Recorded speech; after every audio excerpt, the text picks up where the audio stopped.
I'm Jami Floyd. This is The Best Defense. Well, we are in a verdict watch in the penalty phase of the capital case against Michael King. Of course, the jury found him guilty in the murder, kidnapping, sexual assault of 21-year-old Denise Lee. And now the same jury must decide whether to recommend a death sentence or life in prison without parole. We are so pleased to be joined yet again by the courts reporter for the Sarasota Herald-Tribune, Todd Ruger. Todd, you're becoming a regular here on Best Defense, and that's a good thing. Right. We love having you. Right, it's great to be here. All right, well, let's talk about this situation. Of course, we call it a verdict watch. It basically means that Mr. King's fate is now in the hands of a jury. You observed this jury. How do you think they responded to the defense's appeal for life in prison without the possibility of parole, really presented by Carolyn Schlemmer? She presented this part of the defense case. Was there any visible reaction on the part of the jury as the evidence in mitigation against death was presented? Well, actually, this has been an interesting jury in that they've been very attentive. Sometimes you see them look off to the side or look at the defendant while these arguments are going on. You can see the wheels kind of turning in their head. They've been staring at the attorneys the whole time, paying attention. And I think everybody's noticed it. Even the family has said that, of the victim has said that. And the interesting thing about Carolyn Schlemmer is she did all the questioning during the jury selection. So when I listened to her argument today, she was hitting upon many of the same themes that she brought up when she was asking them questions initially and deciding who she wanted to help keep on this jury. And one of the things that she brought up was, and that she said, well, what cases do you think the death penalty is good for? Some of these jurors expressed that, well, I think it's for acts of terrorism. You know, we have to have a death penalty, but it's for acts of terrorism. Well, this clearly would not be an act of terrorism as common definition would be, like blowing up a building like Timothy McVeigh did, for example, some of the jurors brought up. Yeah. And obviously when you consider something like the Oklahoma City bombing trials, then you contemplate a completely different kind of a case, and that, I think, is a very effective argument.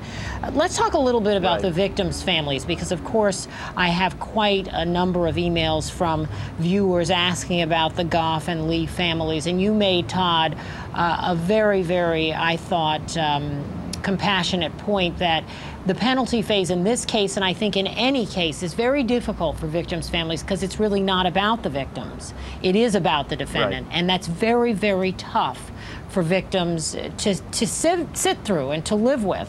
How are they doing during this stage of the proceedings? Now, of course, they see a little bit of light at the end of the tunnel, but how difficult was this for them to sit through all of this evidence about the childhood of Michael King, the sledding accident, difficulties he's faced over the years?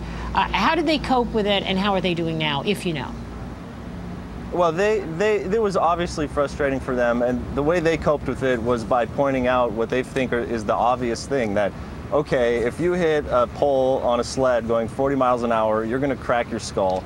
This story is not believable. The stuff that they're bringing up, every single one of his brothers and his dad brought up the same words to describe this sledding accident, the same words to describe this chainsaw accident or incident, the same words to describe just sort of the buzzing in his head, and they think, hey, this is all just part of this ploy that he's doing, along with sitting at the defense table staring kind of off into space, that this jury is not going to buy. And I think today they seem to be, to me, to be more confident in the process. Yesterday they were getting really frustrated. That was when they had this competency exam.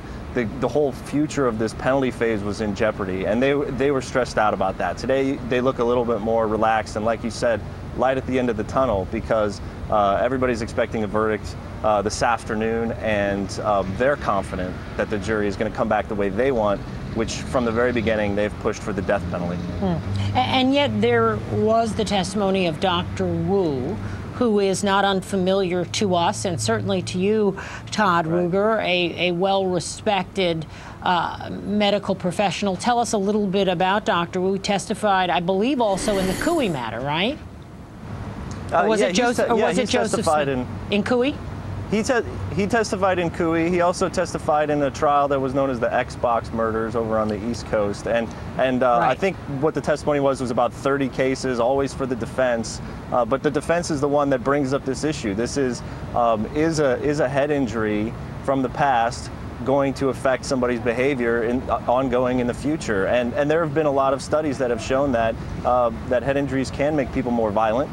In this particular case, he was testifying that he looked at the brain activity of Michael King, and there was actually a hole or a divot where part of his brain was just not functioning right in the frontal lobe.